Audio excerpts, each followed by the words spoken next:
Hello and welcome to the ProDota 2 National Cup here on ProDota, and I'm Grandis V, and this time I'm going to be joined by Danily Cass, and we're going to have a two-game series between France and Finland. This is unfortunately the only series for the day, but it should be a pretty good one.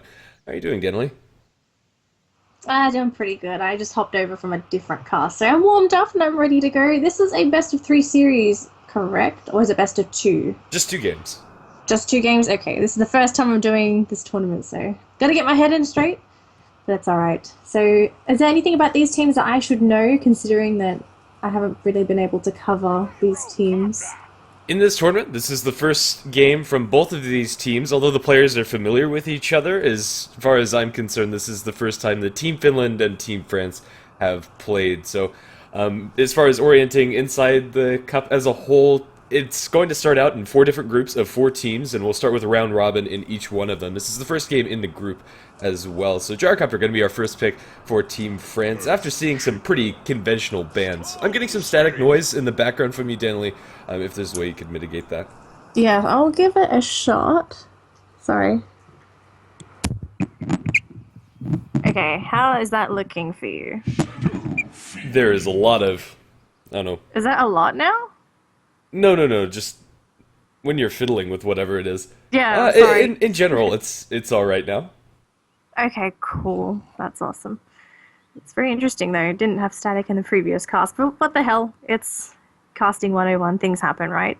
So Earthshake and Storm Spirit's going to be the pickup for the Dire side. So two very strong heroes. I haven't actually seen that much Storm Spirit play as of late, but between these two teams, it's going to be a priority pick. So already there's going to be a sort of initiation for the Dire so that they can jump in with the Storm Spirit, hope that they can grab that snipe and just get out of there safely. Whereas for the Radiant, their ganks are going to behave a little bit differently. They can go with the gyro with the cooldown and everything, but with the Shadow Fiend, very unlikely for him to go for anything like a Blink Dagger. So their ganks will be a little bit more standard compared to the Dire, which they can just jump in and go for theirs. Yeah, we'll have to see what the supporting cast is going to be for the Shadow Fiend and Gyrocopter. That could change things around later on in the draft, but yeah, in general, the initiation coming out from Team Finland is going to be top-notch between Earthshaker and Storm Spirit. It's incredibly long range and very reliable too. The lane Storm Spirit versus Shadow Fiend in a vacuum is pretty Shadow Fiend favored, but with Earthshaker behind him, I could see the Storm completely running away with it. It really just depends on what heroes we have behind the SF that can maybe assist and either kill off the Storm Spirit or just help him out and get some stacks up to accelerate his farm that way. Yeah, there are a lot of supports left in the pool, so you can go for that Rubik just to go for that lift into Shadow Fiend Razors. That could be one way to really shut down the Storm Spirit, just have that really good roaming support to help you out. They're going to go for Clockwork instead, so again, they're going to have even more mobility for their initiation. So I really like what the Dire is doing so far. They've just got all this jumping potential where they don't have to invest in a Blink Dagger or anything. They already have built-in spells for that, so that they can go for other things. So I like the Clockwork pickup. He's a very good hero. What would you suggest for the Radiant as an offlane, considering that we have a couple of standard offlanes already banned out from the pool? Well, the top tier offlaners are pretty much all gone. Darkseer, Tusk, and Clockwork are usually the first ones that come to mind, so I wouldn't be surprised if they leave their offlaner pick till later on. That said, something like a Sand King could work pretty nicely for them, but for now they're just going to pick up the Rubik. Good defensively against the Clock, great against the Earthshaker, and an instant disable for the Storm Spirit. Combos well with the Gyrocopter. I think in all facets of the pick, it's probably about as good as it gets in this third slot. Well, yeah, and you also have to consider the spells that he can steal. You can steal Hookshot, you can steal Fissure. I think Fissure would be one of the main spells Rubik is going to be looking in this game, just because how good the spell is. You can use it to block off enemy paths. You can cause havoc with the Fissure. So, or I can steal Shallow Grave. That'll be awesome as well, just to keep someone alive for that little bit longer. But I love the Dazzle pickup for the Dire. It means they're going to have some extra survivability, and whatever hero goes in for the initiation, if they're being bursted down, you can fall back to that Shallow Grave as long as the Dazzle is in a decent range of that hero. So I like going back for a defensive support after going for a lot of offensive spells. Winter Wyvern, they're going to be picked up for the Radiant. I like this, because if you look at the Dire, all their spells is pretty much in close proximity, so they're going to have to clump up to really use the spells. You can just throw a curse down, you've locked down 3 heroes. Easy peasy. Absolutely, and also something that's a little bit concerning for Finland's draft right now, although they have like a mass amount of initiation and control, good amount of utility across the board, they are a bit damage light. And so the Winter Wyvern's Cold Embrace, despite there not being a mass amount of right-click damage, there's also not a lot of damage in it at all, except for if Storm Spirit starts scaling in a massive fashion. So, yeah, I think in general, just the defensive utility from the Rubik Wyvern should be very good for their team. Last bans are going to come out. Slark is going to be the ban coming out from France. I'm not sure if that's exactly what they'd end up picking on the enemy team, but could have been very annoying for them to lock down. Right now, they'd be very ultimate reliant, and although the Winter's Curse is amazing, outside of that, they only have the Telekinesis as a reliable lockdown. I actually would have liked a Slark pickup for the Dire. It means they're going to have more elusive heroes. Slark is very difficult to lock down, and when there's only a Rubik to really shut him down with a lift for the beginning of the game is quite difficult to deal with. So very smart to ban out the Slark. He would have been pretty annoying. How would you think about a Ember Spirit for the Dire? Elusive hero, there's a bit of spell damage, but there's not that much, so he can absorb it with the Flame Guard. I like and there's it. a lot of Ember split push Spirit as well. Yeah, Ember Spirit would fit the bill nicely for them. But maybe something a little bit more single target focused. I'd probably prefer something like a Clinks, just with a mass amount of physical DPS to capitalize on the amount of control that they have. But it depends on what they're comfortable with. I think Ember Spirit would also be a completely reasonable choice. It is going to be the Ember. Yeah.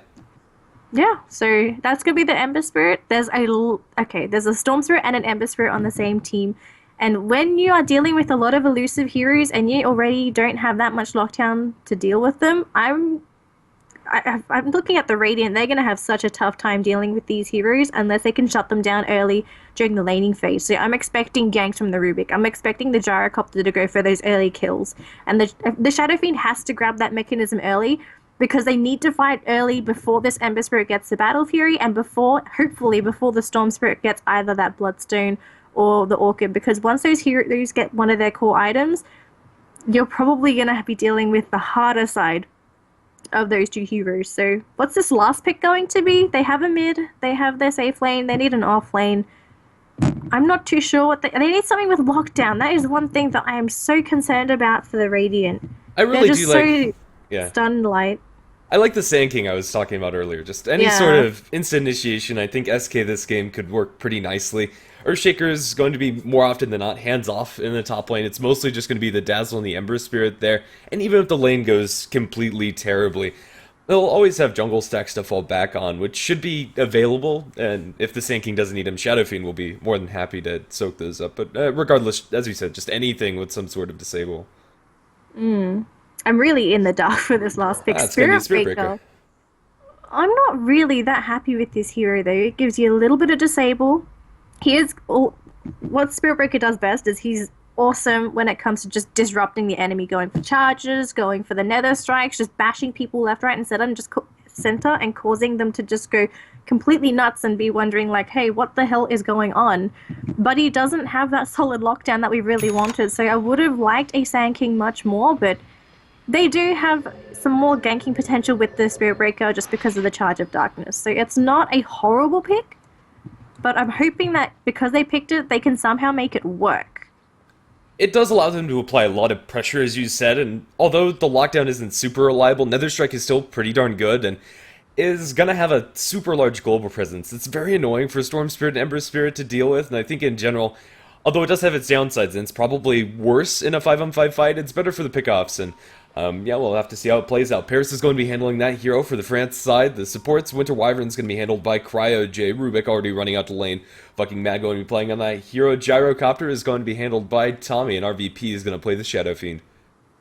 So playing on the Dire side, we've got Boogie playing on our Ember Spirit up towards the top rune. We're going to have Ocasia on our Dazzle. On our Earthshaker, we're going to have Valix Nymphy handling our Storm Spirit. Oh, look at that headband. And finally, down towards the bottom room, we've got Trixie, who's going to be handling our Clockwork. As far as the bounty rewards are concerned, I don't expect either of these teams to actually catch anything. Both of the offlaners are in mirrored positions, as are the four-man teams from either side. Shadow Fiend and Storm Spirit should just be getting a bounty rune apiece. Clockwork will go off to block his creeps inside Cogs, and Spirit Breaker, rather, will probably do about the same. And just get as good a block as he can, even though he doesn't have anything to really abuse the creep equilibrium. We're going to start things off on a very even note. Should be an interesting game. I quite like the Finland draft, but not even a huge advantage there. The raw power level of the heroes coming out from France is definitely there and can pull this game through. As far as how the mid lane block is concerned, Stormspirit will get a slight edge over the Shadow Fiend, and that's going to help a little bit, but after the aggro has been drawn, no huge advantage, especially since Winter Wyvern's here. Earthshaker is also going to be chilling in the mid lane, effectively a dual lane versus dual lane in mid. So they're going to put a lot of emphasis onto both mid lanes, it seems. So Nemphy versus RP, we'll have to see who comes out on top. It's going to be pretty even. Shadow Fiend's still going to get that farm, considering that these stacks are going to be coming out from the Winter Wyvern. So the mid matchup should be fine unless Nemphy can get a kill on the Shadow Fiend, which will be ideal on that Storm Spirit. You grab a kill, you get your farm boosted, and all of a sudden Shadow Fiend just can't go into lane once that level 6 hits Nemphy. Up towards the top lane, Spirit Breaker's doing okay. There's not a lot of pressure coming out from the Dazzle. He's just trying to go for pulls, but it's already got one camp blocked out by this Observer Ward. So that means that, it's not even going to get the D ward. It's just too far off. That's a little unfortunate there for the Dazzle. So he can't go for the pull through. He should just go for a little bit more harassment onto Paris, but then again, it's a Spirit Breaker with a Stout Shield. He is incredibly tanky, whereas Trixie, in the meantime, just doing clockwork things. Yeah, pretty much. For now, Clockwork has lost control of the lane a little bit. The pull-through wasn't blocked consistently, and the Rupik is able to deny a little bit of experience that way, but still finding level 2. As a whole, though, he is going to be having a little bit harder time than the Spirit Breakers. You already kind of mentioned Spirit Breaker, incredibly tanky, also has 8 tangos and a salve. Actually, zoning him is almost impossible. They kind of need Valix if they want to hope to kill him off, and even then they'll need more levels on the Ember before they really have the damage, probably at least level 2 in the Searing Chains. I like what Boogie's doing, just keeping the Spirit Breaker constantly under pressure in that lane, but the thing is, though, even though he's throwing all this harassment onto him, it's a little bit difficult considering there's all that regen in the mid lane. Nemphy, he's going to be literally jumped on by 3 heroes, and he's just going to go down first blood. And that's gone to the Shadow Fiend as well. Best hero to grab that kill. Huge advantage for the Radiant now with that kill. Yeah, unfortunately, Earthshaker is just not enough to deal with that gank. The Fissure was okay, but just not good enough. Unfortunate for the Dire's side, but regardless, as you said, Shadow Fiend is going to be very happy with picking up that first blood area. As the bottle running, he's going to crow that bottle for now. That career is incredibly slow. It should be upgraded immediately at 3. But now that Shadow Fiend has gotten an advantage in this lane, it gets much harder for Nemphy. Currently, about a half a level behind RVP. The extra experience and maybe more importantly, the maxed out souls on the Shadow Fiend is going to mean the Storm Spirit, at least pre-level 6, it needs to be very, very careful. Paris almost died in the top lane. There was a attempted tower dive by Boogie and Okesia, but unfortunately the tower was just doing too much damage to the Ember Spirit, so they send Paris back, which is great, but that's pretty much about it. Storm Spirit getting a kill on the Shadow Fiend. I did not see that happen. That's very surprising. The Shadow Fiend must have just posted up way too aggressively onto Nemphy and got one too many remnants. The Overload does do quite a lot of damage, but that really shouldn't happen. The advantage of getting first blood, although it's still definitely there for the Shadow Fiend, is significantly mitigated. Because Nemphy's now level 5, so he's got a little bit of an advantage over the Shadow Fiend, and then once he hits that level 6, Nemphy is going to be a pain in the butt for everyone on the Radiant, because it means that if he's out of lane, he could be ganking one of your lanes, ready to zip in and go for that pull. No points into the Electric Vortex, though. Trixie, is he looking going for the to be neutral saving deny? it? He's going to get the neutral Oh, deny wow. as he's chased down through the Radiant Woods. They bring in 4 heroes to try to kill off that pesky little clock, but he will be successful. It's this time where Paris isn't getting any experience, so Clockwork dying there really means nothing. It might have cost Gyrocopter a little too much gold there to make that sort of rotation. We'll get Ember Spirit a slight edge over Tommy, but yeah, good neutral deny. If there wasn't a stack there, maybe that's pretty hard to pull off. He's going to start flaring it down too. He might get himself a Satyr and one of the small Hellbears. Maybe that was the plan the whole way, Grandis. Just saying, I'm going to sacrifice myself to these creeps, hope that it's not dead by the time I come back, and just keep flaring it down. Maybe that's the grand plan, of the grand scheme of things for Trixie. Oh my goodness. But we got 2 heroes on the Radiant leading the CS charts, and lo and behold, it's a Shadow Fiend. This is pretty much to be expected. Gyro is also leading 2. I'm surprised that Ember Spirit hasn't got as much CS as these 2. He has complete free farm. He's the same as the Gyrocopter, but I feel that Boogie could be getting some extra CS in the jungle, but because these pulls are constantly happening by the Dazzle, he's just getting that little bit less So it's going to slow down his next item a tiny bit, but it shouldn't really be that big of a deal. Yeah, in general. Well, as far as this game is concerned, we're starting out pretty even. As you said, a slight CS advantage for the Radiant side, and that is going to give them a little bit of a gold lead, but nothing too spectacular. Really, I think we're waiting for rotations towards mid first to get kills, and then level 6s to come out for your offlaners. Oh, smoke in from the Winter Wyvern is Rubik. Rubik has had his smoke popped. I'm not sure if he's been detected, and well, he actually has. Zerba ward on that high ground is going to spot him, and he'll look for a deep ward, and he's still hanging around, but Storm should be playing down on the bottom side of his lane and should be fine, especially if he has an Earthshaker behind him. They're collapsing on these two supports, bringing in the Dazzle and the Ember Spirit. This could go very poorly for Crowd J and Mad. Let's see how the Fissure is going to end up. Poison Touch is going to be applied onto the Rubik very deep. Storm Spirit is going to zip in with a double damage rune. They just need a little bit of damage onto Mad. Trying to run away, zip in, auto attack. Storm Spirit will find himself a kill. Was the 4-man commitment really worth it just to grab a Rubik, though? I felt like it was just overkill having all of those heroes there going for a single support. They could have just left Nymphy in that mid lane to continuously grab CS, whereas the rest of the heroes that were already in the jungle to grab the Rubik kill. But bit of overkill, but Rubik is dead, so I guess that's really all that matters for that. Yeah, it's worth it. I think in hindsight, they would have rather Ember Spirit was farming during that time, but better safe than sorry, and they'll find themselves an advantage. Storm Spirit's going to steal the stack. That's huge, but in mid lane, there's going to be a charge forward. They'll kill the Earthshaker, and now look for OKC. Paris is going under tier 2 towers, but I really think the Storm Spirit taking the stack is more important than the Earthshaker kill. That was a lot of income that's not only for the Storm Spirit, but now away from the Shadow Fiend. That was a triple stack, that's huge. But now on the other side, they'll steal his stack, so I suppose no harm, no foul. The end tally is just going to be an Earthshaker kill in favor of the Radiant side. God, it died so quickly. And Trixie, he sent a rocket just to make sure that the stack wasn't taken, and lo and behold, they now know it's gone. So that is a huge advantage for the Radiant, just to grab a quick steal of the camp, really. So that's going to be a lot of gold not going into either the Storm or the Ember Spirit. So I wonder what they're going to do to make up for the fact that they've lost that massive stack. Are they just going to keep on farming in the lanes? Will they go for some sort of rotation anytime soon? Well, there is a mango on the Storm. They did steal the enemy's stack too, and it was about the same. So the only advantage for the Radiant there is the fact that they get the Earthshaker kill on top of it, which, although good, and Shadow Fiend is getting a lot of farm, I don't think it's backbreaking or anything. I think the state of the game hasn't changed much. Yeah, they'll get the call down. They'll be able to chase down the Clockwork very easily. Just a mass amount of damage from your Gyro. Clockwork has had a pretty bad time when it comes to dying in this bottom lane, but has his level 6 now. That's probably the most important thing for your Clockwork. Just grab that level 6. Once you have it, hopefully go for some hook shots and grab some crucial kills. Obviously, Gyro and Shadow Fiend will be your primary targets. Shadow Fiend probably much easier than the Gyro, just because Gyro is going to have the chance to go for the cooldown as well as Rocket Barrage. 3 points into Flat Cannon, only 2 into Rocket Barrage, so he's just gone for this farming build rather than any sort of offensive power. Earthshaker's behind Paris, but the Fissure's not going to wall him off on the right side, and Nymphy's not going to feel comfortable enough to dive for that, and probably shouldn't. He'll just resume farming. Right now, the only hero that's pulled ahead over their counterpart is the Shadow Fiend, just by the nature of how quickly he farms inside the woods. And he's going to put that advantage in towards a mechanism. Has the Buckler done, Aquila Power Treads, Bottle 1, most of the items that you'd expect to have on your 8.5-minute Shadow Fiend.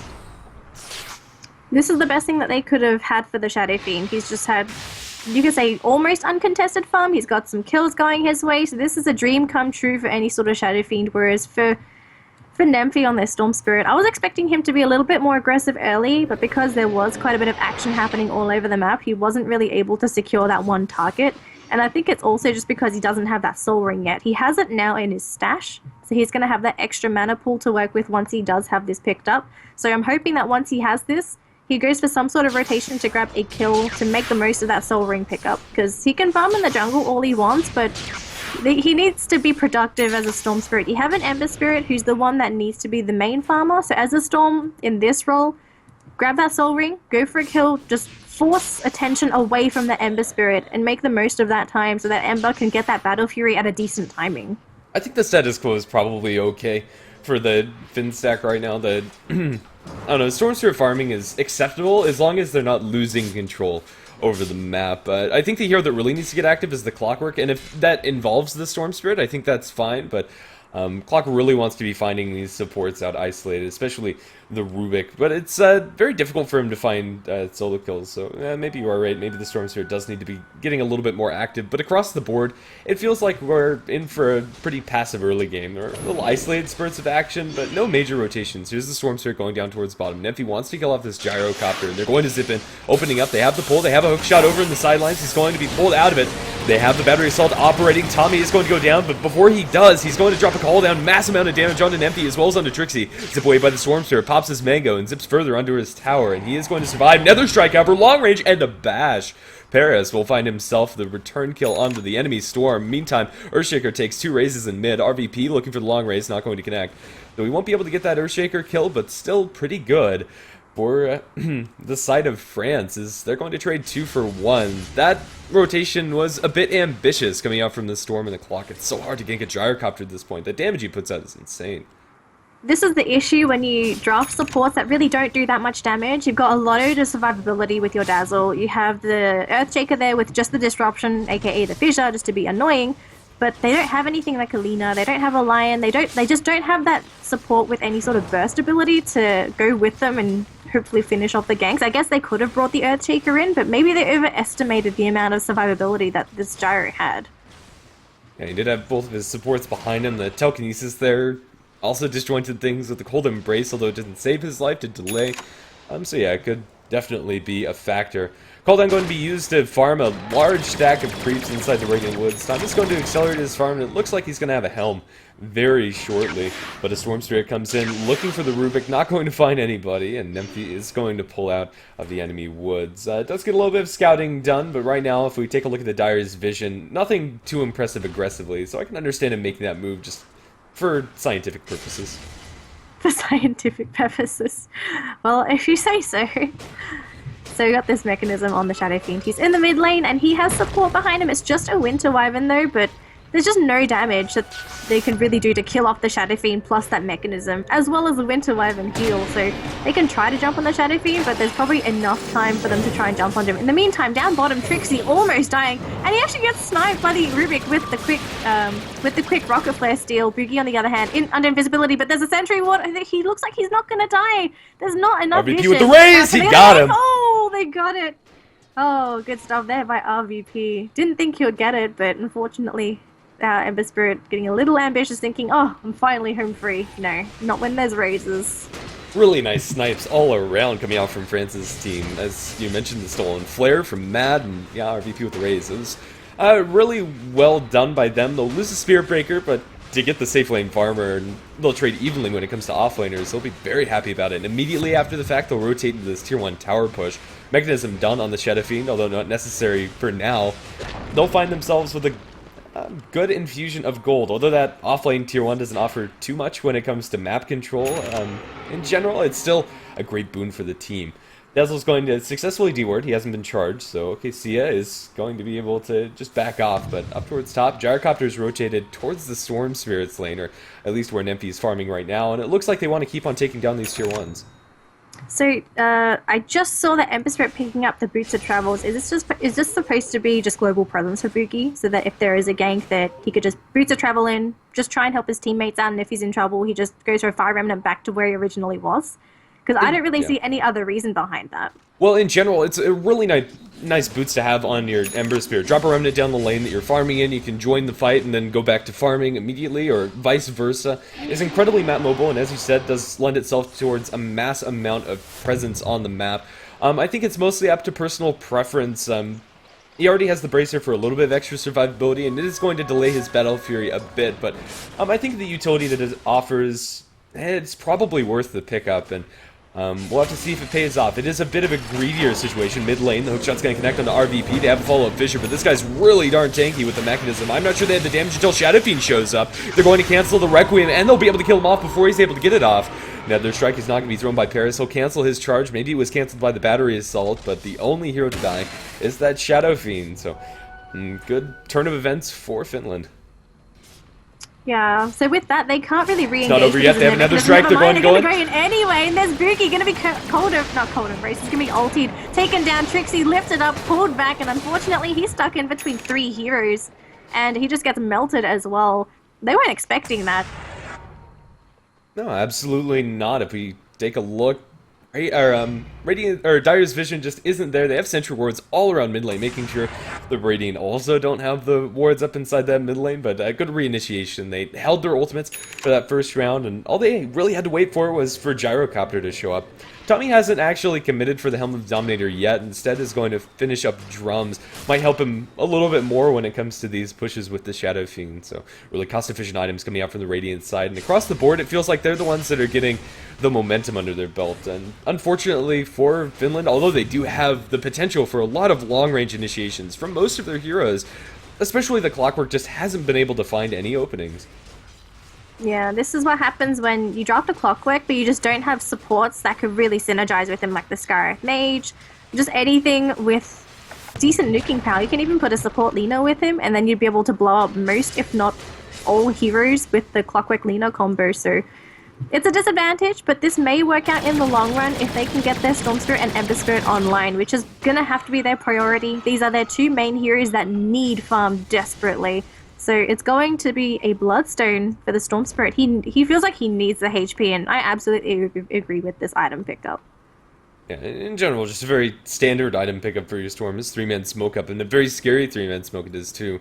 Winter's Curse isn't available for 10 seconds, but they might have it for this Ember Spirit. Right now, Boogie does have a Remnant down on the ground, and I think he should be able to back off down towards the south, and he will be successful with his retreat. They really need to find somebody not Ember, or just be a little bit later with that so they can have like a Curse and a Requiem or something along those lines. So there are 4 heroes down the bottom for what it seems of the die, and they're just going to back up. They're so scared. They have no vision of the Radiant. They're just saying, okay, they're probably coming to gank us. Let's just leave. Play it safely, play it coolly, and I like it. Even though they're not grabbing these kills, just accumulate those items you need, and then maybe you can turn it into something much more than it originally was. There's a haste rune on the Ember, so even though there's a charge coming out from the Spirit Breaker, he can't really do anything to the Ember, unfortunately. So looks like he's just going to use it to get back into lane. Yeah, it is pretty normal, and I'll get a little bit of farm here. As far as the item progression for the Spirit Breaker is concerned, although for now his items are coming out very quickly, he did go for the Hand of Midas, so later down the line we're going to see some pretty major pickups coming out from Paris. I like the Midas choice here. Spirit Breaker doesn't really need anything to fight now. He's already more than capable, and is a hero that does tend to fall off when it comes to the farm and levels, as he does roam a lot, so yeah, it should keep him inside this game nicely. Tier 2 tower on bottom, going to take some pressure. SNY going to be delivered to the Shadow Fiend, and it looks like Radiant want to stick around in this lane, but maybe at the cost of some of the damage on this Tier 2 bot. 3 range creeps and a catapult are pushing in. So there's going to be the charge onto the Earthshaker, and we just have these 3 heroes just hanging around at the T3 tower for the Dire. So unfortunately they can't really do anything, but in the meantime they have the Storm and the Ember Spirit on the other side of the map trying to go for their own push. So if this manages to go down or be mission success for them, Glyph is going to be put down, and actually Paris is here by himself, and the Storm Spirit, he's just left, whereas the Ember, he's going to go back to the Remnant, and they're going to be absolutely fine. No tower, but it cannot be denied, so it's still an opportunity for another day. It's really hard to catch Spirit Breaker's combination. When there's an Ember around the corner, Slight Chains is a pretty reliable way to cancel a charge, and Nether Strike just takes too long to come out. You can very easily Remnant away from that, so yeah, unfortunately Paris won't be able to find the initiation angle, but now he's going to charge down towards bottom lane, and if they can catch an Emptier, that'd be huge. They have a Telekinesis, they have a Winter's Curse, and they know that there's no vision on this high ground as they have dewarded that spot. The charge is going to fly, and Empty will try to zip away, and he won't be successful, but they do get the charge onto Valix with 1 raise connecting and another auto attack. Shadow Fiend will get that kill. Now Nether Strike over onto OKC, and he's going to be sent back to the well. Double kill for RVP. It's a moment like that when you wish you had more points into Shallow Grave as a Dazzle. He's only got 1 point into it, so for him to cast it, the range for it is tiny. So if it was possibly level 2, maybe even 3, then he would have been able to get the Shallow Grave onto the Earthshaker, and that fight would have been completely different. So this quick, easy gank for the Radiant suddenly transitions into a Roche attempt. Can they get this safely, though? These heroes still have very short death timers. Yeah, definitely so. The weave stolen by the Rubik from the Dazzle is going to help a little bit should they have wanted to stick around inside that Roche pit, but I think it's fine. Up towards top lane, there's an Invis RVP. He has a Requiem Boogie. I think he realized there, maybe he moved to safety. He'll be able to Remnant out. Yeah, probably checking his progress bar, or rather status bar, excuse me, for the presence of the Dark Lord. But regardless, I think that attempt from RVP is completely fine. If it works out, free kill on the enemy safe lane farmer. If you never try, you never know. So as long as they tried, that's fine. Are there any items coming up soon? Valix has almost got this blank dagger. So this is going to be huge for the Earthshaker. He's going to be a relevant threat, or yeah, I guess we could call him a threat in these fights, because there's always going to be the chance that blink in Echo Slam, and it might catch the Radiant off guard just because you never really expect an Earthshaker to grab a blink at this timing considering the score. Because you look at the score and they seem a little bit behind. You would expect less farm on the Earthshaker, but I love how they're committing Valix to farming. Just getting the Blink Dagger, and then once that's up, he's golden. You don't really need any other items. If you can, grab a Glimmer Cape, that'd be great. But if you grab a Blink and that's it, you're fine. Yeah, and he will succeed in farming up that Blink Dagger. This is very crucial timing, as you said. When they have that pickup, I'd like to see them go for a smoke gank, group up with pretty much everybody, and just try to force some sort of engagement. Use that Blink Dagger showing up to get any sort of pick off. Right now, the Dire's vision control down in mid is reasonable. Stormsphere going to get bumped into. They have Winter's Curse and Lift onto him. Do they have the damage for an empty with the charge forward and a couple more auto attacks? They do. Nether Strike will jam it home. Spirit Breaker gets the kill. And just like that, the Blink Dagger is going to mean a little bit less for the Shakers. They're not able to make that immediate smoke rotation that they really wanted to. They might still be able to turn this into a gank, like as you mentioned. They need to go for a smoke, and once that smoke happens, wait for the Storm Spirit to come back. Have the Storm Spirit initiate, and then once they all jump on the Storm Spirit, have all the supports come in. So there's the smoke, and it's going to be between the two supports, and they need to use someone as bait, and it looks like they're going to use Nymphy as the bait today.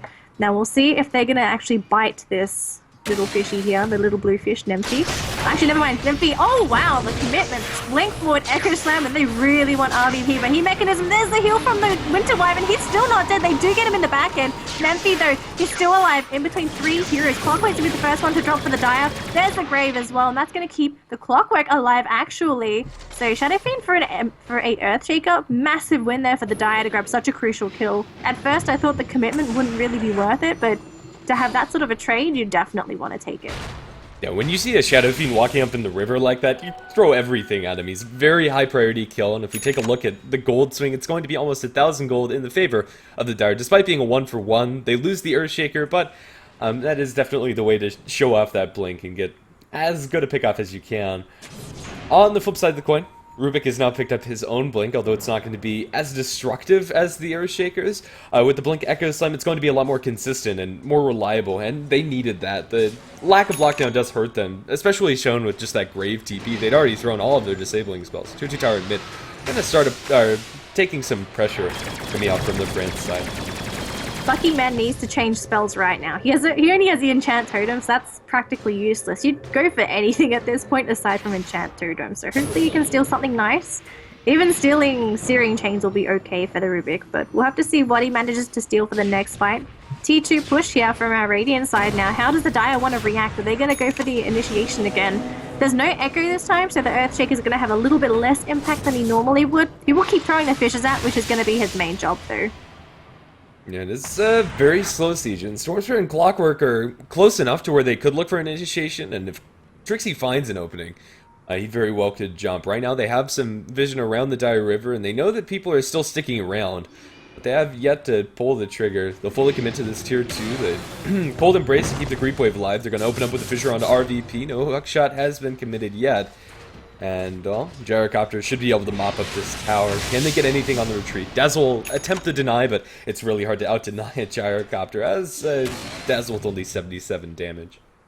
So interestingly enough, there's going to be a Shadow Blade pickup on Paris. Now, I kind of like this item because it means that you're going to be able to get into your targets under the cover of invisibility. You want this as the Spirit Breaker. So all of a sudden, Spirit Breaker becomes a valuable hero. Zip up towards top. They're going to initiate with the Ember Spirit to follow up after that Storm Spirit onto Paris. And they spotted that charge out with the ward placed right on this high ground, so they'll be able to find themselves a very important pickoff. As you said, he did pick up the Shadow Blade before he died, so he didn't lose too much gold, but still, that's a really nice pick. Yeah, I was just saying he would be a... Oh my goodness, what's the word I'm looking for? He would be a reliable hero to stun lock, or to start off the jump onto a Storm Spirit and Ember Spirit, because they won't see it coming. So I like the item pickup. We'll see if it works out that way, unless he has other plans for the Shadow Blade. Yeah, I think it's really good too, just that Invis initiation. Double damage on the Storm Spirit, absolutely terrifying. Nymphy's hitting pretty hard right now, and it looks like they'll use this DD to take out the tier 1. Without Spirit Breaker here, I don't think the Radiant team are going to be able to stop the Storm Spirit, but he also isn't able to take the tower before the Spirit Breaker respawns, so they'll mop up the creep wave and we'll be able to repel them for now. BKB's done on both of the big cores coming out from the Radiant side. We currently have a 10-second BKB on the Gyrocopter and BKB fresh on this, Shadow Fiend as well. Smoke up from their team. They're going to look down towards bottom lane. So both teams only have one spell that can pierce BKB. So we got Hook Shot on the Dire, and we got Winter's Curse on the Winter Wyvern. So these are going to be crucial spells when it comes to locking down those BKB heroes, or they could even ignore the BKB hero and just go for somebody else. But this Roche attempt, though, it's quite risky.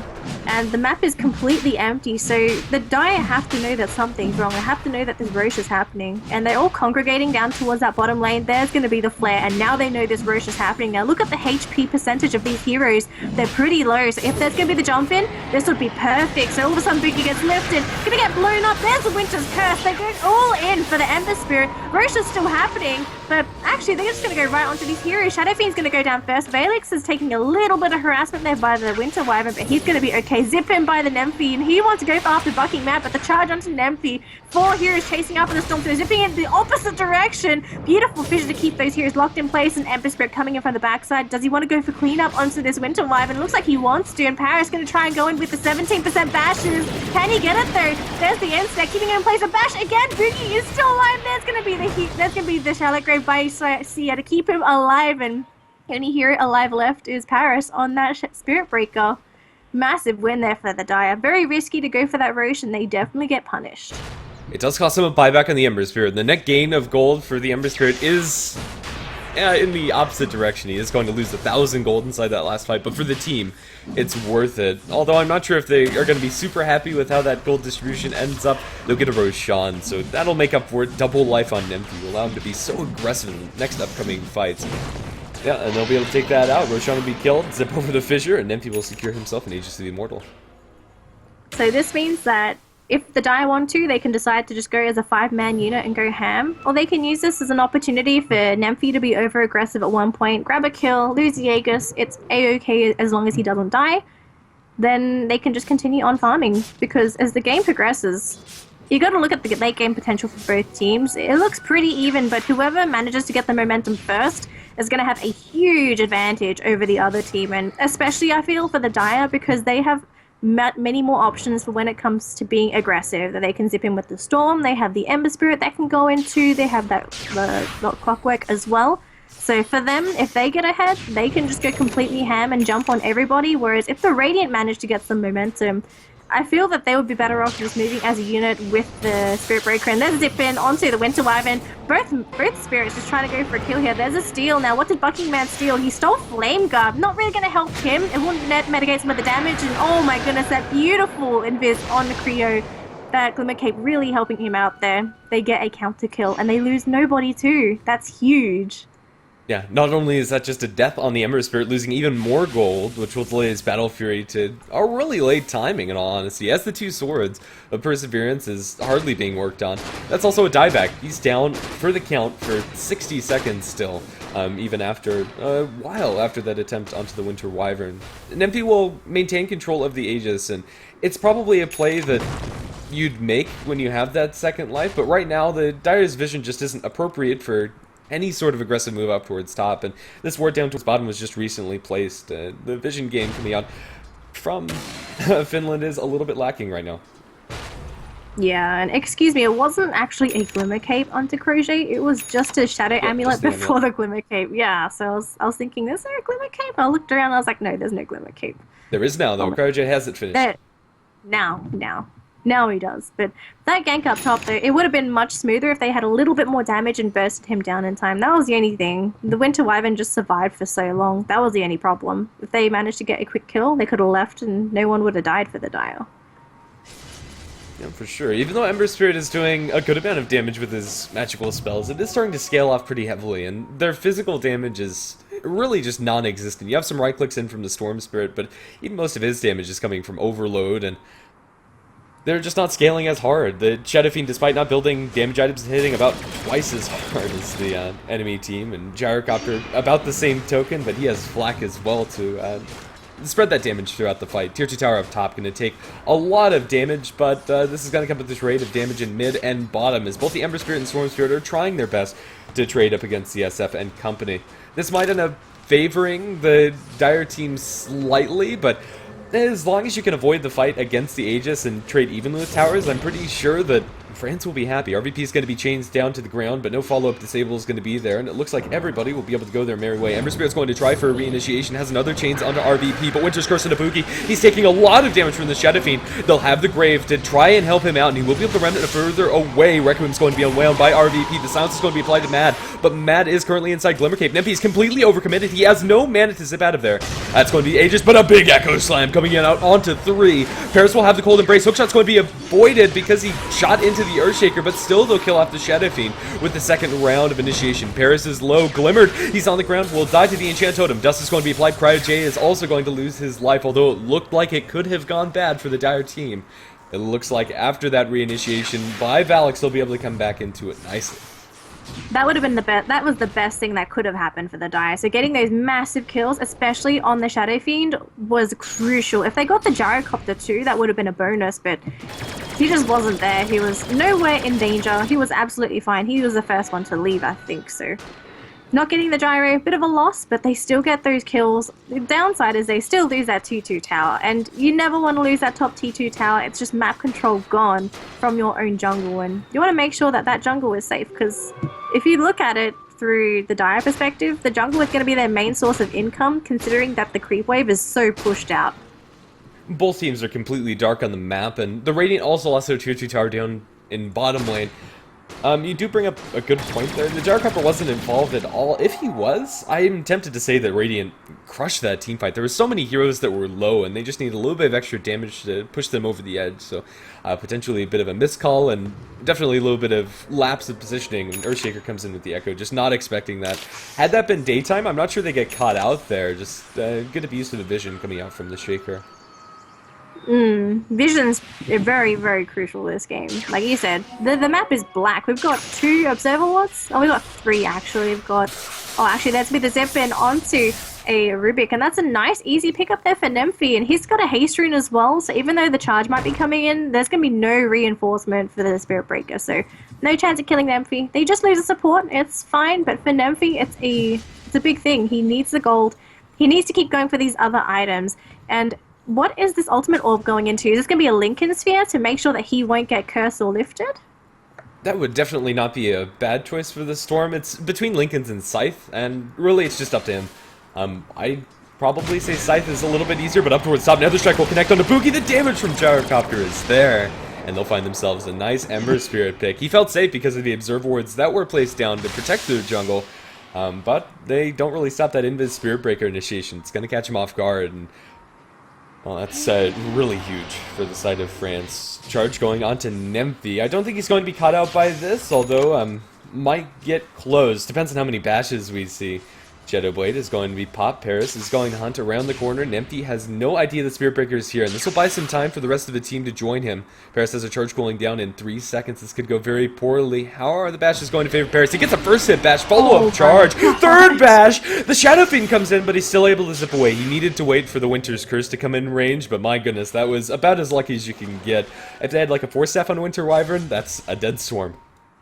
Or possibly a bash towards the supports. Bashed them down south, so a little unfortunate, but this is going to transition into a smoke gank from the Radiant side, so they're going to keep up the aggression, and I love this style of play because they have these heroes there.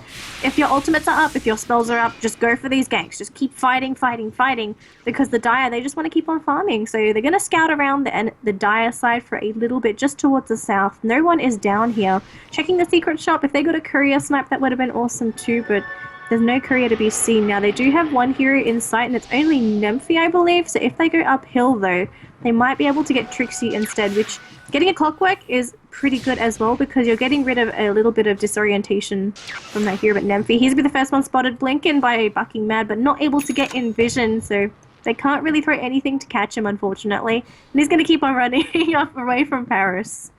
He doesn't have a TP for 7, but yeah, it should be absolutely fine. The smoke gank idea coming out from France was really good there. I like the timing on it, but they just don't find the angle of initiation that they needed. Although the Dire's vision has been replenished over the last couple minutes in this game, Radiant not so much, and I'm a little bit sad they don't get aggressive wards while they go for that smoke. Charge down towards bottom will be cancelled. Paris won't end up pursuing that. Right now, Tommy is completely isolated up towards top lane. The Dart team don't necessarily know that he's alone, but they're going to test the waters and try. Tommy is silenced up. They have the clockwork there. BKB will be popped and a TP. That hardly cost him anything. The TP is going to be cancelled by the hookshot in from the clockwork. Now jump in. This is a lot of trouble for Tommy since the supports are just so far away. Spirit Breaker is going to charge forward. Nemphy is going to be hit with the Nether Strike, but Battery Assault will cancel that. Winter's Curse will allow them to go a little bit further. Battery Assault still ticking. Another hookshot in from the Aghanim Scepter of Trixie. Glimmer Cape Nether Strike over onto Trixie. We'll drop him low. They have a flare available on the Rubik, will do a little bit of damage as Spirit Breaker does get away. Cryo J's caught inside the cogs. That's going to be 2 clean kills. Oh, is he really going back in again? Paris going to survive within inches of his life. RVP going to unwind the Requiem. Echo Slam completely misses. The Blink Dagger is cancelled by that Requiem charge. With 1 raise, they'll kill off the Clockwork. Siphon from the Storm Spirit will find himself a mega kill. Nemphy's low on mana. Double kill for RVP as he mops up the Earthshaker's life. And no, Ember Spirit's not done chasing yet. RVP's BKB is about to wear off. The Storm Spirit gets a little bit of mana from the Bloodstone. Chains will connect on RVP, but they found the Rubik instead. Matt is over in the sidelines, but he'll be able to find himself a little bit of a safe spot, and then we'll blink out. The end tally is 2 for 3 in the favor of Finland. It's huge. That was definitely huge. Getting the gyrocopter in the end is massive, and all of, oh my god, Boogie again! It looks like he's overextended this time. No, he was just almost dead. He manages to survive with 160 HP. He loves to play balls deep, if I have to say anything about Boogie on this Ember Spirit. For the most part, it's been working out for him. He has gotten picked off a couple of times, but as long as he's not next to the Winter Wyvern, I don't see them convincingly being able to kill him, unless they get lucky, of course. But Spirit Breaker wasn't there either. Yeah, close call for Boogie, but he'll be able to boost his travel back to base, pick up his Chrysalis, and then farm again. Oh, long zip in by Storm Spirit and Nemphy.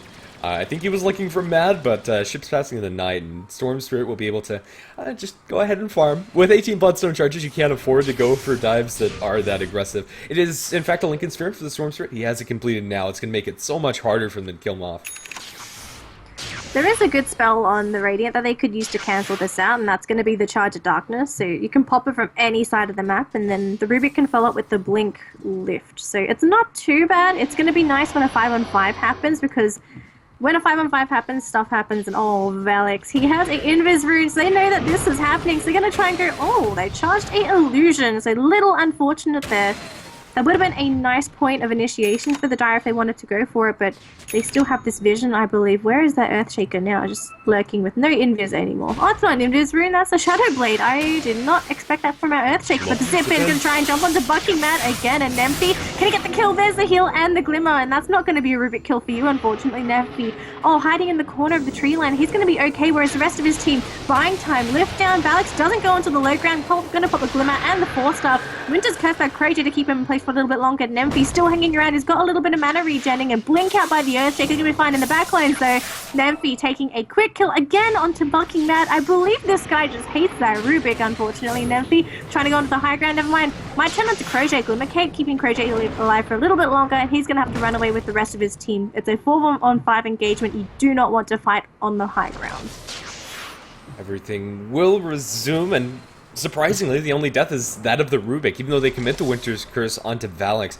Winter's Curse on cooldown for a minute will make the Dire team a lot more comfortable to go for objectives, and maybe they can even sneak this Roshan. Their physical damage, especially without the Ember Spirit inside the pit, is very limited, but they're going to try. They do have a medallion up, I believe, on the Dazzle, and, well, maybe they can pull this off. The vision coming out for the Radiant side, or at least the abilities to scout the Roshan pit, are very limited. If we take a look at Dire's vision right now, it's pretty much perfect to go for this Roshan. The only way they can get a wrap or a jump at all on the Dire team is if they're smoked, and right now, that's not the case. They don't expect this. The Dire team will get themselves a second life, probably, for the Storm Spirit. Now Nemphy is going to be the proud owner of an Aegis Immortal, a 19 charge Bloodstone, a regeneration rune, Lincoln's Orchid. This is probably the happiest Storm you'll see 40 minutes in. This is the best position, yeah, as you said. Best position Nemphy could be in. So he's going to be able to just go absolutely ham in the next up-and-coming team fight. Whereas the Radiant, they're going to have to bunker down. Just play safe. Just play Turtle Dota. get those items slowly, hope that you can win the team fights, and also just maintain those Raxes for as long as possible, because you never want to lose those Raxes at any point in the game, because it means that you're all of a sudden at a disadvantage. So everyone on the Dire, they're just going to back up. They don't really want to fight as of yet. They've got all of their spells though. Are they waiting for any items before they try and go for a fight? I don't really see anything. I guess it may be Daedalus? Yeah, Daedalus is pretty close to Buki. It's very close. They're probably waiting for the Daedalus before they want to try and fight. Yeah, Daedalus is such a big leap in power for the Ember Spirit. The difference is really night and day whenever you go for those engagements. And for now, just keep the pressure up. The lanes are all pushing in on the enemy side, and Dazzle's going to draw the lines on the map. They want to make sure that they're not comfortable farming inside their own woods. Nempty is waiting up towards top lane. If a support comes here to farm, could be a lot of trouble for whoever it is, but right now it's a Shadow-Bladed Paris and a Gyrocopter. This too is not a partner that Nempty can go on by himself. He's going to try though. Orchid onto Tommy. Does Tommy really have no backup? Where's the Spirit Breaker in all of this? He'll pop the Lincolns. He has another strike, but zip-zapping around. Nempty is going to be able to evade them, getting a BKB charge for literally nothing. He'll pop the regeneration. I believe that was cancelled. No, he already used the regen. It was a bounty instead. But regardless, that almost kills the Gyrocopter, and that in itself is terrifying. And it also forces out a BKB charge for the Gyrocopter. You just never want to use those BKB charges defensively, because you're using it to keep yourself alive, but you're getting nothing in the process. If they killed Nemphy when he popped that BKB charge, then it would have been absolutely fine to use it, but he waited so long, was trying to bait in the Storm Spirit, but reinforcements just came way too late. And Storm Spirit, since he is sitting on so many Bloodstone charges, will be at a reasonable amount of mana even without the regeneration rune, and it looks like he has pitched his bottle in favor of having TP scrolls available. He's just pushing out by himself. He has no team behind him, but I think Nempty is more than safe doing so. They need to throw literally everything at him, and now he has a smoke team behind him. The smoke is going to wear off. They get the chains onto the poor Rubik. Rubik is back inside the base. Echo Slam will jam it home, catches out Tommy too. The hookshot's not going to land on enemies. Winter's Curse and the Valix will mean the Earthshaker's drop low, but they do have a Shallow Grave to buy Valix a little bit of extra time. Requiem's going to be thrown. RVP is going to be able to drop a little bit of damage into the Clockwork with another strike. Trixie should be going down shortly. However, the Ember Spirit and Storm Spirit are still standing strong. They're going to drop a Solar Crest as the zip into the backlines coming out from Nempty. He might lose his Aegis here, and he's not going to be able to get a kill in return. But with another Shallow Grave, Nempty is still going to throw a couple more auto attacks, trying to kill out Paris before he loses his Aegis to the Immortal. He is going to lose the Aegis, but with no Requiem for the second life, it looks like Storm Spirit is going to be completely fine, and he's going to zip under their tier 3s. Looking for the Gyrocopter. Tommy's isolated and will go down. Gyrocopter has buyback should they need him for this next fight, and they probably will. 70 seconds is a long time to be without your Gyro. But then again, Dire's team hasn't taken all of the tier 2s, and they are now without the Aegis. Oh, and there's going to be a charge onto this poor Dazzle. Is it going to connect in time? Looks like it will. So it looks like the poor Dazzle's definitely going to die. No chance to even pop the Shallow Grave. He just gets bashed up by Paris. So nice, quick, and easy kill there for the Radiant. It's still a very minor kill, though. It's only a Dazzle, unfortunately. So if there was something like Buki or Nemphy, either of the two Spirit Brothers would be awesome. Oh, God. He's going to jump in there to Sentry on the ground, and Soul Burn is going to be lethal. Nempty is wicked sick. Right now he doesn't have a lot of mana to speak of, but he's under no real pressure. Yeah, the Bloodstone now up to 22 charges. An absolute ridiculous amount for the Storm Spirit to sustain himself. And this is a very scary Storm. Even though his physical damage is good, and it's not, like, excellent or anything, his amount of mobility is almost unstoppable. There's no items that are going to come out soon for the Radiant team. They're going to stop that. No natural Abyssal Blade carriers, no natural site device builders either, although the supports eventually will want to pick up items like that. It's going to be so long incoming. Right now, Winter's Curse and Lift and whatever Spirit Breaker gets as far as bashes and Nether Strikes are concerned, but all of those are far from reliable, especially when you're dealing with the Lincoln Sphere, which will probably block one of them. Yeah, that's the problem. So Valix... Oh, Shaker. Oh, God. He's playing so risky right now. It blinks out with the Shadow Blade. There is going to be a stolen spell. It's going to be only an enchant totem, which is the best thing you could really ask for as an Earth Shaker. Take my other spell. Don't take my Fissure. Don't take my Echo. Please. Please. Although level 1 enchant totem is terrible, it is a deceptive amount of physical damage coming out from Mad. It's like a 500 physical nuke. That's pretty awesome. I don't know. It's definitely not as good as Fissure, as you said, but it can be underestimated pretty easily. They might be able to get a quick snipe with the Rubik, who knows? Mad just hits them, but for, what, 400? Was it 400 damage he was doing? It was something silly. It's 500 with the 400 bonus. 500. It's pretty crazy. Yeah. Well, smoke up coming out from Boogie and company. Yeah. See if they get this wrapper.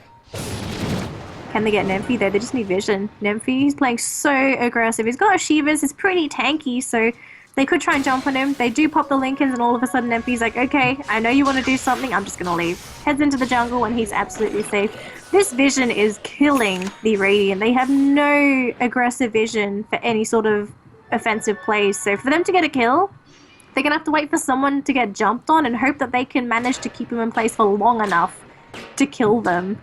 Which is the issue. The lack of lockdowns really hurts them. I don't think they can afford to go for that aggressive vision. I think their wards are pretty good for the state of the game. Gyrocopter is still farming at a reasonable pace compared to the Ember Spirit, about 1,000 gold behind, but still relevant inside these fights. And Shadow Fiend is neck and neck with the Storm Spirit. So if they can keep up this farm, I think they're in a good state as this game goes later. As you said, it is pretty even as the game progresses. But yeah, right now it is the Dire team with control. Finland have a vast amount of heroes on this map, or at least it feels like it when you're in the Radiant team. They could literally be anywhere, and even if they aren't close by, Nymphy has a zip range of half the map. Yeah, Bucking Mad has to be very careful. I've seen time and time again that Nymphy just shuts down Bucking Mad, just jumps on him, snipes him down, kills him, and then there's no Rubik. Which, I love that he's putting so much pressure onto the support Rubik, because you know that if you just leave the Rubik and you don't really do anything to him, he could potentially steal a spell to turn the fight completely in their favor. So just focusing down that one hero that they know is going to be a potential threat, very smart stuff, which I feel is what is contributing towards the success of the Dire. Just knowing what heroes to shut down when and where is just helping them in these fights so much more. And I also want to congratulate Sia on this Dazzle. He's just been positioning himself so well. He gets these Graves off every time. His KD doesn't reflect that. He's 0-3-3, but he's been involved in so many of these fights, and I wish there was a metric to say how many heroes he's saved. And he's going to say Boogie again, although probably at the cost of his own life this time. Storm Spirit's going to jump in, assassinates the Rubik on the backline. Sorry for not catching it on camera, but now the Sleight of Fists are going to start. Looks like they'll disengage. Oh no, Balix is going in! Echo Slam catches out two, a very important two at that, but they're able to get the BKBs off. Balix now low. Hookshot in over onto Tommy. Is the damage going to be there? He has a BKB too. RVP will throw out the Requiem. Not going to be doing that much damage. Trixie's TP is going to be cancelled by the MKB proc of the Gyrocopter, so the end trade is going to be a 2-for-1. Offlaner and support for just a support, but with so many BKBs popped, that's probably worth it for the Dire side. Now down to 5 seconds on the Gyrocopter. BKB down to 8 on the Spirit Breaker, and for the Shadow Fiend down to 6. These BKB durations is what's keeping the Radiant alive, if I look at it. They're not being locked down, they're not being just kept in place, so the BKBs, they're a saving grace, but as you said, the duration's just getting shorter and shorter, and that means that the opening for the Dire to kill their targets is getting bigger and bigger when it actually happens like that. So, oh, giant zip in by the Storm Spirit. Oh my god. Nymphy. Well, we're going to be seeing a lot more of that this game. Pretty much. The Storm Spirit really can't be stopped. He was hoping to find a Spirit Breaker there. He saw him out pushing with this high ground ward, and maybe they know there's a ward there. You don't make that jump unless you know for sure that there's no backup. And he did see, I believe, like the Shadow Fiend farming too, so that also offers him a little bit of safety. But even if Nymphy dies, in theory, his respawn timer is going to be like 10 seconds or something. It's not instant. He doesn't have enough charges to where that's the case, but it might as well be. Ideally, you still don't want Nymphy to die, though. Yeah, because he's got such a huge amount of... He's got a huge bounty on his head. Oh, Paris. He's invis. There's the charge, and unfortunately, they've got no lockdown to keep Nymphy in place. So he's just going to zip around all over the place, and he is good to go, whereas the rest of the Radiant, they're just trying to do whatever they can. Oh, we've got Mad actually sitting around with an invis rune, and he's going to run into Boogie. Although I don't really think you want to stay here, man. This is a very dangerous spot. He has more than a backup coming down from the south. Ember Spirit's going to Remnant away. They have a lift on the return side. They have a charge going towards Boogie as well. Body blocks are there. He knows. He's pinged it out. I believe he knows that fucking Matt is there. They're going to pull him back in right into the charge. They have the Nether Strike. Boogie, will they kill him off? They have a Winter's Curse. They'll pop it. Nicely chained by the Radiant side, but the damage isn't quite there until they bring in the Gyrocopter and the Shadow Fiend. Spirit Breaker will get himself the kill on the Ember Spirit. Nicely set up by them. And although I believe he spotted that out or felt that he was getting body blocked, it was just a little too late. Charge over an OKC, and it looks like this Dazzle is going to be fighting the big one here in just a second. Looking for the bashes. BKB's going to be popped by Paris to try to ensure this kill. Looking for the bash. They need to cancel the CP. They have the telekinesis, and they will be successful. OKC is going to end up going down. 2 clean kills for the side of France. So that's good stuff. I love the reinforcement coming out from France. They're just coming in together as a unit. They never go in as a few heroes at a time. They know that they're strongest together. So just going in together, grabbing those kills, this is what's going to help them just slowly claw back into the game. So the Gyro as well as the Shadow Fiend are becoming really huge threats. Lotus or pick up on the Clockwork though. This is a item that I very rarely see. Oh, the Courier, what was on that? A lot. That was 2 Talismans of Evasion, an Eagle Song, a Wand, and a Ward.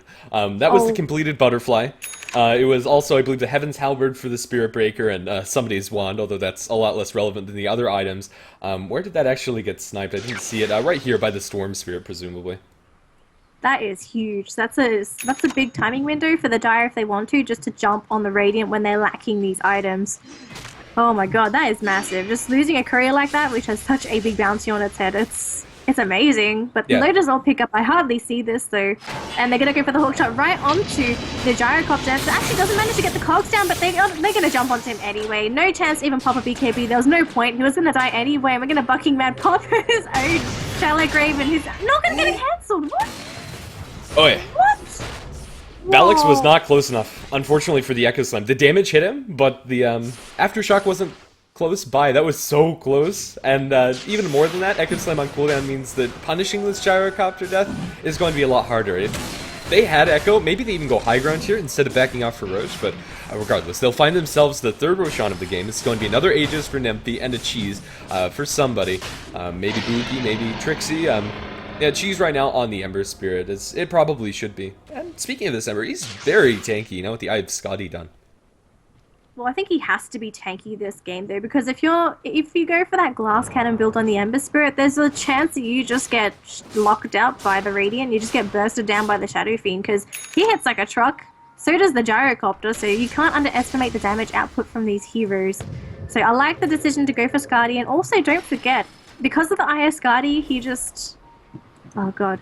He just goes for the Sleight of Fists, and everyone that gets hit just slowed. And that means that they can't run away. Plus you're dealing with the Shivas on the Storm Spirit, so I like the pickup just to make sure that if the fights are happening, the Radiant have to commit, otherwise they're probably just gonna die anyway. Cheese put back into the pit. They're gonna put on the Courier, so I guess they're gonna leave it for another day.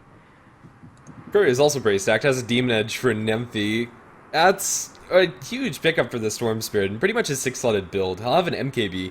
Or Daedalus. I'm not sure which one he's going to decide this game. Probably the MKB. I'm not sure if they know what was on that Courier, if he checked it, but since there is going to be a Butterfly, a Halberd, and another Butterfly up for the Radiant side, MKB's like the only logical choice. Yeah, definitely. I definitely like the MKB item pickup, so that's going to help Nymphy, but then once he has that, isn't he 6-slot? In the mid lane though, Boogie just going to get completely jumped on by the Radiant, and no chance to even Remnant out, unfortunately, so...